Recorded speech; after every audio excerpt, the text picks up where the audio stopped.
contohnya memanggil pihak lain, contohnya Pak Jokowi yang juga diduga melindungi Pak Hasto pada saat 2020 lalu. Nah, apakah KPK akan sampai ke sana kok langkahnya? Ya, kalau menurut itu tentu pemeriksaan dilakukan, itu ya.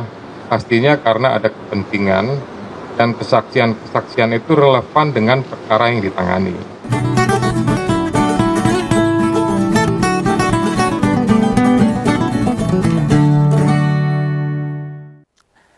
Ini episode tentang pelarian Harun Musaki, Harun Masiku. Ini semakin menarik. Ya jengkel ke, manggel ke, tapi gemes ke juga. Nah kemarin pagi itu Ketua KPK Pak Setio Budianto itu membuka opsi akan memanggil pihak-pihak terkait bila dibutuhkan. Artinya ini dalam hal seseorang itu diperlukan atau ada kepentingan bagi KPK. Dan dinilai Jokowi memberi kesaksian utamanya relevan dengan kasus yang ditangani. Ya mungkin saja. Pertanyaannya ini, nanti setelah diputuskan berani memanggil Jokowi, apa statusnya Pak Jokowi? Saksi. Nah setelah dimintai keterangan sebagai saksi, malah ditemukan keterkaitan intervensi jabatan dalam upaya pelarian Harun Masiku. Apakah ada opsi status saksi berubah jadi tersangka?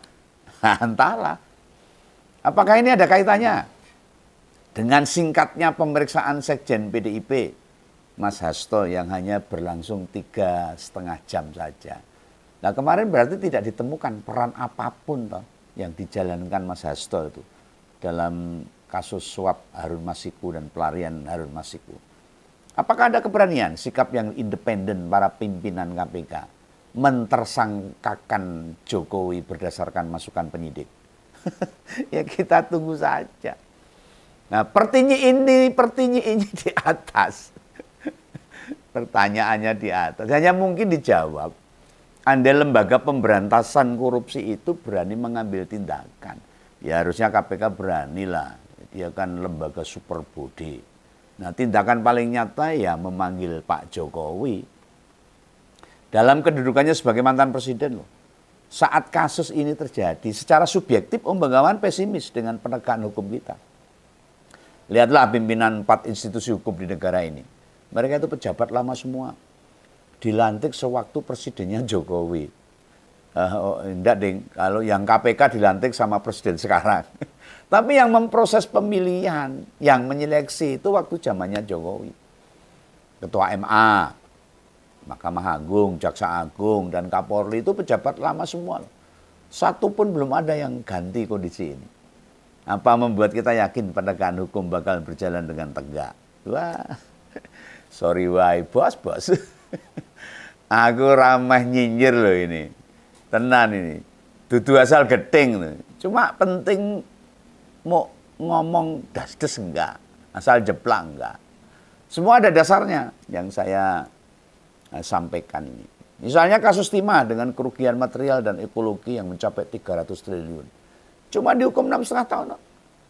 Apa bener nek kaya ngene iki? Kasus-kasus yang nyenggol anak si mantan, ya blas enggak menguap kok. Enggak diteruskan kayak private jet, blok Medan, fufu fafa, wes bus 12 angine. Kayak almarhum Basuki aja. Hus hilang. Ingat loh, wartawan yang bertanya ke Ketua KPK waktu itu tentang kemungkinan pemanggilan Jokowi. Itu tidak sekedar ngasal. Sebab banyak alasannya, ada banyak pihak menyebut lolosnya Harun Masiku itu dugaannya ya mergo intervensi kepala negara. Ini bukan Om Bengawan yang ngomong. Salah satu bekas penyidik KPK, itu Ronald Paul, itu mengatakan kedekatan PDIP dengan Jokowi membuat KPK takut menetapkan Sekjen PDIP sebagai tersangka. Nah, lah bekas penyidik KPK yang lain, itu Novel Baswedan itu menyebut pada OTT 8 Januari 2020, 8 orang berhasil ditangkap, namun Harun berhasil kabur saat dilakukan OTT itu. Nah, para penyidik malah mendapatkan intimidasi, tapi intimidasi tadi siapa yang melakukan? Kok baru sekarang dibongkar, baru diomongin. Nah sebelumnya ini kan ada keanehan yang besar, gede dari penjelasan itu. Coba perhatikan penjelasan Pak Ronald Paul dengan jeli, dengan teliti. KPK takut atas kedekatan Partai Bu Mega dengan Presiden. Takut gimana maksudnya? Ya panggil dong dia, dimintai keterangan saja lah, bongkar saja maksudnya takut itu apa. Datangkan Firly Bahuri, dikonfrontir, kenapa dulu KPK takut. Biar kita semua ngerti, masyarakat paham apa yang ditakutkan. Lu ternyata lembaga sebesar KPK punya rasa takut. Lagi ngerti saya ini. Katanya lembaga super body menangan, apa-apa ditwabrak, korupsi apapun dia berani tangkap, masa punya rasa takut. Lah mbiyen nek ngerti wedi kalau tahu bahwa jirih, mbok tak kancani kalau takut. Dan takutnya sama siapa? Sama Bu Mega, ya, sama Mas Hasto, apa sama Jokowi? Nek takut sama PDIP, kayaknya sih tidak. Buktinya Sekjen PDIP bisa tersangka tuh, berarti nggak takut sama PDIP. Berarti bisa disimpulkan takutnya ya ke Pak Jokowi sama Presiden yang waktu 2020 saat OTT Harun itu dijalankan. Nah Pak Novel juga menegaskan loh, ada intimidasi waktu OTT. Siapa yang melakukan itu? Panggil tuh Novel sama penyidik KPK yang dapat intimidasi, gali keterangan mereka. Siapa yang mengintimidasi? Iki KPK karo wong biasa kok malah ketok ngah-ngoh ini KPK ini. Saya nggak ngenyek loh ini. Tapi kalau caranya seperti ini kan gumun saya. Andai PDIP yang mengintimidasi, saya ora tetap ada tekanan ke mereka. Mengancam para penyidik. Kan Pak Hasto sudah tersangka. Kenapa? Apa takut sama PDIP? Rumah Pak Hasto juga wis digeledah, diobok-obok. Cuma nemuin flash disk sama buku kecil. Apa ada intimidasi? Enggak ada. Apa intimidasi masih ada? Jawab ini KPK. Jangan bersilat lidah saja supaya masyarakat yang nginceng KPK dalam bekerja ini bisa paham. Dan kasus ini Begawan sanksi ini ragu. Belas tidak ada keyakinan bahwa kasus Harun Masiku ini urusannya sama petinggi PDIP. Yang punya kepentingan ya kekuasaan. Buat sendiri aja lah, buat digantung semacam kasusnya Pak Erlangga tentang ekspor minyak itu loh. Atau kasus impor gula yang pernah mengarah ke Pak Zulhas itu. Atau juga para pejabat-pejabat yang lain yang kemarin sudah diobok-obok, diperiksa, digeledah itu digantung aja. Dan pengakuan paling cetok, paling jelas ada kaitannya Jokowi melindungi. Itu pengakuan Pak Effendi Simbolon. Kader PDIP pecatan itu. Lah kan wis ngomong itu. Mas Hasto jadi tersangka baru sekarang. Itu berkat dilindungi Pak Jokowi loh ini. Effendi Simbolon panggil juga kalau perlu. Lah cetok banget itu. Sampai pimpinan KPK lama belum diganti. Kan Pak Hasto tidak tersangka. Bukankah ini pernyataan yang membuka kalau pimpinan KPK periode lama sama Jokowi ada sangkut pautnya. Lah makanya mesti sudah lebih dari sekali diperiksa, diminta keterangannya. Apa KPK berani menahan Mas Hasto? Ya ora blas. Buktinya renek. Bukti autentiknya nggak ada. Baru mau nyari saksi. Lah wong baru nyari kok sudah tersangkakan orang. Ini kan pelanggaran hukum namanya. Ingat loh Pak Prabowo di kasus ini. Ya dipepet-pepet loh. Malah kemarin sempat muncul tuduhan. Presiden sampai harus telepon KPK untuk tidak menahan Pak Hasto. Apa meneh gitu. Sebagai orang yang mengamati berbagai sikap, perilaku maupun kepemimpinan di politik, bisa tak yakinkan. Tidak ada satupun pihak yang menelpon presiden. Maksudnya tidak ada orang PDIP, apalagi Bu Mega, meminta supaya Mas Hasto dibebaskan. Enggak. Kan sebelumnya wis jelas toh. Pak Hasto siap dengan konsekuensi apapun sebagai risiko berpolitik, termasuk dipenjara alias ditahan. Ayolah, jangan coba membangun narasi politisi PDIP pada takut ditahan. Jangan. Mereka itu bukan kader boneka, hanya siap bila diajak pesta tok, joget, woyo-woyo. Oke gas, bukan seperti itu. Kader-kader ideologis mereka itu. Ngerti dan paham. Jerudi besi jadi sisi yang selalu terbuka. Apalagi sampai berani melawan penguasa. Kader ideologis tak pernah takut. Orde Baru aja ditabrak kok. Yang kekuatannya 32 tahun memerintah. Mereka tidak pernah takut dengan masuk tahanan. Nah, negara atau penguasanya bisa menahan fisik mereka, tapi mereka tidak bisa menahan perjuangan dan ideologi mereka. Nah, sikap-sikap itu membuat KPK sekarang gamang. Tahu gamang, bingung. Langkah berikutnya apa ya itu. Lah pilihannya ya meminta keterangan Pak Jokowi. Itu tidak bisa tidak. Dan juga Firly Bahuri, dua orang itu kunci sesungguhnya kasus Harun Masiku. Mau tidak mau Pak Jokowi harus dipanggil oleh KPK, dimintai keterangan. Bu Mega waktu bicara di HUT PDIP ke-52, kan dia sudah menyampaikan, meminta agar keadilan ditegakkan. Masa di era pemerintahan Prabowo ada kader partai dikuyo-kuyo, dimain-mainkan, digodolanan demi kepentingan politik. Dan kasus ini bisa dilarikan kemana-mana loh. Buat alat kepentingan saja. KPK piye kabeh. Janganlah jadi alat lah untuk mematuhi kekuasaan. Anda itu lembaga super body yang harus independen, berdiri di semua pihak untuk membela rakyat, menegakkan keadilan, bukan malah mematuhi kekuasaan untuk menekan-nekan rakyat. Tidak benar-benar patuh pada aturan seperti ini. Nek masih belum berani memanggil Jokowi, meminta keterangannya, minimal mantan ketua KPK lah, dimintai keterangan dulu. Nah, tanpa kehadiran Firly Bahuri juga Jokowi, kasus ini ya bakalan gantung terus.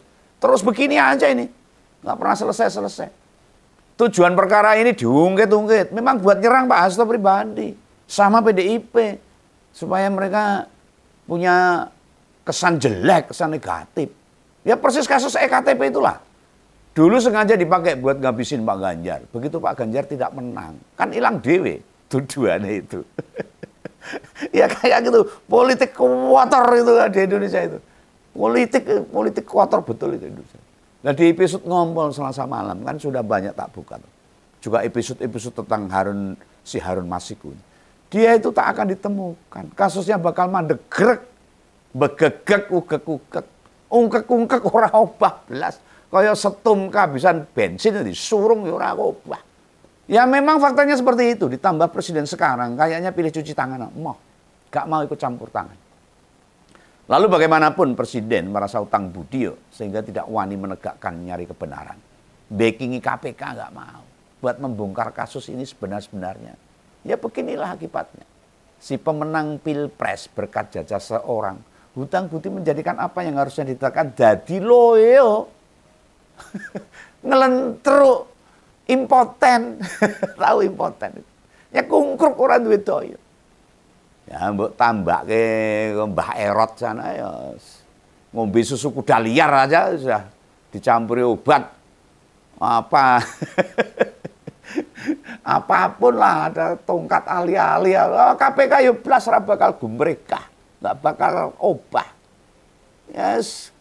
Akhirnya enggak mungkin golek dalan genah ini KPK ini. Karena masih dalam intervensi atau dalam genggaman penguasa dulu. Oh iya ini pas kapan hari itu Jokowi kok ya sempat-sempatnya cerita di nikahan anaknya Pak Akbar Tanjung itu.